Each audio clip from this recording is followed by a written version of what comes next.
നമസ്കാരം. ഇന്ന് പരിചയപ്പെടുത്തുന്നത് മലയാറ്റൂർ രാമകൃഷ്ണൻ രചിച്ച പൊന്നി എന്ന നോവലാണ്. DC books and publications. 220 രൂപയാണ് വില വരുന്നത്. ഇത് 11ാമത്തെ പതിപ്പാണ് കേട്ടോ. അതിന്റെ വിലയാണ് 220 രൂപ. ഇനി നോവലിലേക്ക്.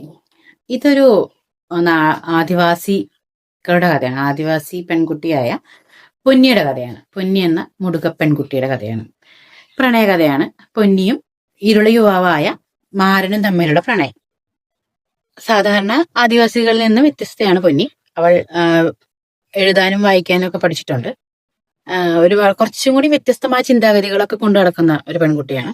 അതുകൊണ്ട് തന്നെ ഊരിൽ അവൾ എപ്പോഴും ഒറ്റപ്പെട്ടു നിൽക്കുന്ന ഒരവസ്ഥയുണ്ട്. അതുപോലെ അവളെ പ്രാണനേക്കാളേറെ സ്നേഹിക്കുന്ന ചെല്ലൻ എന്ന് പറയുന്ന ഒരു യുവാവുണ്ട്.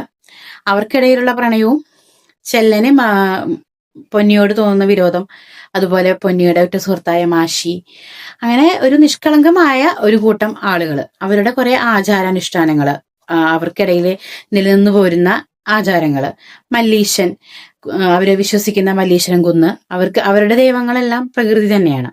നമുക്കൊരു ആദിവാസി ഊരിലൂടെ വളരെ രസകരമായി നടത്താൻ പറ്റിയ ഒരു യാത്ര കൂടിയാണ് മലയാറ്റൂരിന്റെ പൊന്നി എന്ന് പറയുന്ന നോവല്. എല്ലാറ്റിനുപരി പ്രണയവും ആചാരാനുഷ്ഠാനങ്ങളും എല്ലാം അവർക്കിടയിലെ ജീവിതത്തെ എത്രത്തോളം കെട്ടുപണിഞ്ഞു കിടക്കുന്നതെന്നും നമുക്ക് ഇതിനകത്ത് കാണിച്ചു തരുന്നുണ്ട്. അതുപോലെ തന്നെ ആദിവാസികൾക്കിടയിൽ ഉണ്ടാകുന്ന ഒരുപാട് പ്രശ്നങ്ങൾ, പുറത്തു നിന്ന് നോക്കുന്ന മനുഷ്യർക്ക് മനസ്സിലാക്കാൻ കഴിയാത്ത കുറേയേറെ ആചാരങ്ങളുടെ നൂലുകളുണ്ട് അവർക്കിടയിൽ. അത് അങ്ങോട്ടും ഇങ്ങോട്ടും പരസ്പരം ബന്ധപ്പെട്ട് കിടക്കുന്നതാണ്. അപ്പം അതൊക്കെ എങ്ങനെയാണെന്നൊക്കെ വളരെ വിശദമായിട്ട് നമുക്ക് മലയാറ്റൂരിന്റെ ഈ കൃതി വായിച്ചാൽ മനസ്സിലാകും. അതിലുപരി ഒരു പ്രണയകഥ തന്നെയാണ്. പൊന്നി എന്നും മനസ്സിന്റെ ഒരു നോവായിട്ട് നിൽക്കുന്ന ഒരു കഥാപാത്രമായിട്ടാണ് എനിക്ക് തോന്നിയത്.